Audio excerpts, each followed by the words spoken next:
A'udzu billahi minasyaitonir rajim. Bismillahirrahmanirrahim. Assalamualaikum warahmatullahi wabarakatuh. Sahabat, hidayah adalah petunjuk dari Allah Subhanahu wa ta'ala yang menyebabkan seseorang beriman pada Allah dan Rasul-Nya. Namun, hidayah sepenuhnya hak Allah. Tugas kita hambanya, bahkan Nabi dan Rasulullah Shallallahu Alaihi Wasallam sekalipun, hanya menyampaikan. Maka dapat kita temukan dari pelajaran orang-orang terdahulu, seperti Umar bin Khattab yang dulunya sangat membenci Islam, namun mendapatkan hidayah dan ditakdir menjadi khalifah kedua.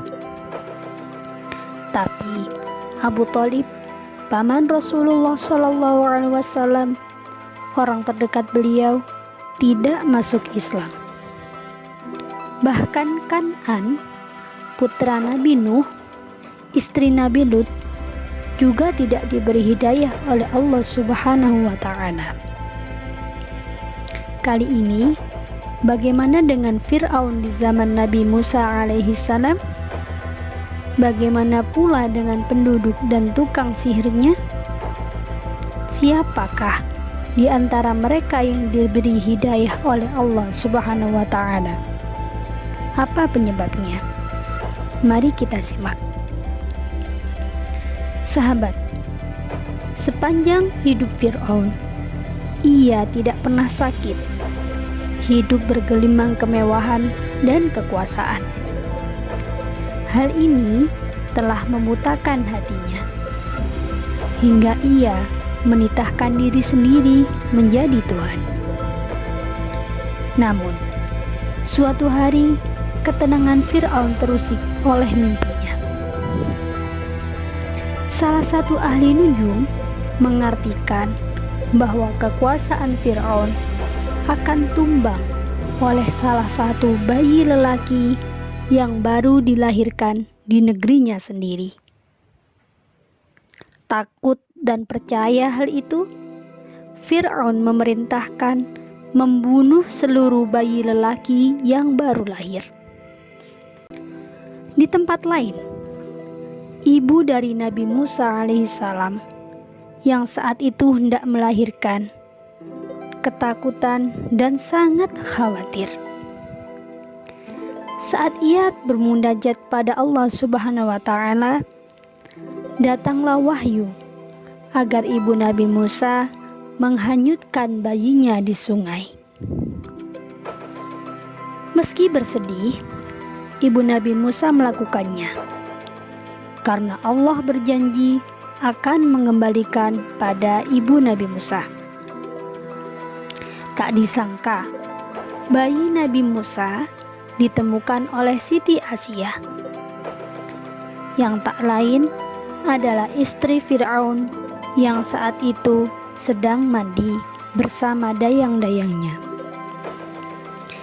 Ia begitu terpesona oleh bayi Musa hingga membawa pulang dan meminta Fir'aun untuk mengangkatnya menjadi anak. Luluh oleh istrinya, Fir'aun sejenak melupakan tafsir mimpi ahli nujum. Hingga tibalah Nabi Musa menjadi dewasa. Sepulang mendapat wahyu di Bukit Turi Sina, Nabi Musa alaihissalam berusaha mengajak Fir'aun untuk beriman kepada Allah Subhanahu wa ta'ala. Nabi Musa menunjukkan mukjizat beliau, yaitu bersinarnya tangan beliau setelah dimasukkan ke dalam dada baju. Fir'aun jelas tidak terima, karena selama ini ialah Tuhannya. Ia menganggap itu semua hanya sihir. Ia pun mengumpulkan seluruh ahli sihirnya dan menantang Nabi Musa. Para ahli sihir dijanjikan hadiah yang besar jika mereka menang. Saat akan bertanding, hal yang tidak wajar terjadi. Biasanya duel atau pertarungan akan berlangsung sengit dan cepat, saling menyerang, saling mendahului. Anehnya, para tukang sihir Fir'aun mempersilahkan Nabi Musa memilih, mereka atau Nabi Musa yang lebih dahulu melemparkan tongkat. Disinilah letak penyebab Allah Subhanahu wa Ta'ala memberikan hidayah pada para tukang sihir, karena kesopanan mereka. Kita tahu bahwa sulap atau sihir hanyalah menyembunyikan sesuatu dari pandangan orang biasa, trik atau menipu mata. Tapi pada saat itu, saat ular yang sangat besar atau naga dari tongkat Nabi Musa alaihissalam sukses melahap ular-ular kecil milik tukang sihir, tak ada jejak bersisa. Akhirnya, para tukang sihir mereka melihat dengan hak bahwa ular Nabi Musa benar-benar menjadi makhluk hidup, bukan sekedar tipuan mata semata. Hal itu tentu tidak akan terjadi tanpa kehendak Tuhan Sang Maha Esa. Disarikat dari Al-Quran, juz 16. Wassalamualaikum warahmatullahi wabarakatuh.